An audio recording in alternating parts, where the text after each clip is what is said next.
Hello viewers, welcome to laughing lotus kitchen. ఈరోజు నేను మీకు రాగి దోశ చూపించబోతున్నాను. చాలా సింపుల్ రెసిపీ. మీరు ఏ కప్పుతో అయితే మినపగుళ్ళు తీసుకున్నారో అదే కప్పుతో కూడా రాగి తీసుకోండి అండ్ రైస్ కూడా తీసుకోండి. దాని తర్వాత ఒక టేబుల్ స్పూన్ మెంతులు, అవన్నీ కూడా 2-3 టైమ్స్ బాగా వాష్ చేయండి.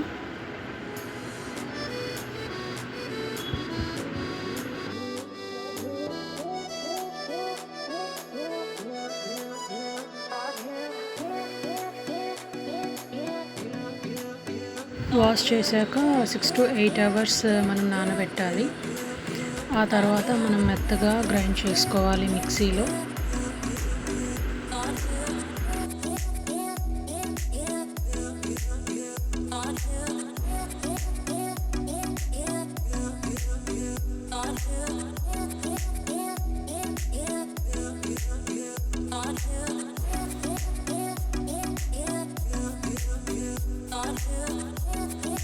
మిక్సీ వేసుకుని 5 minutes ముందు నేను అటుకుల్ని కూడా వేసాను. ఇదిగోండి, ఇట్లా మెత్తగా గ్రైండ్ చేసుకోవాలి. గ్రైండ్ చేసుకున్న తర్వాత నైట్ అంతా కూడా మనం అట్లా లీవ్ చేస్తే ఇట్లా పొంగుతుందండి, పిండి పులుస్తుంది బాగా.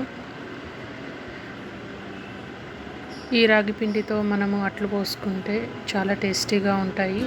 అండ్ మనకి రైస్తో చేసిన దోశలు తింటే నిద్ర వస్తుంది, కానీ ఇవి తింటే కనుక మనకి ఎటువంటి నిద్ర కానీ మందంగా కానీ ఉండదు.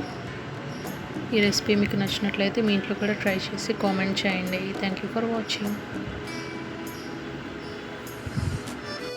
Don't forget to subscribe.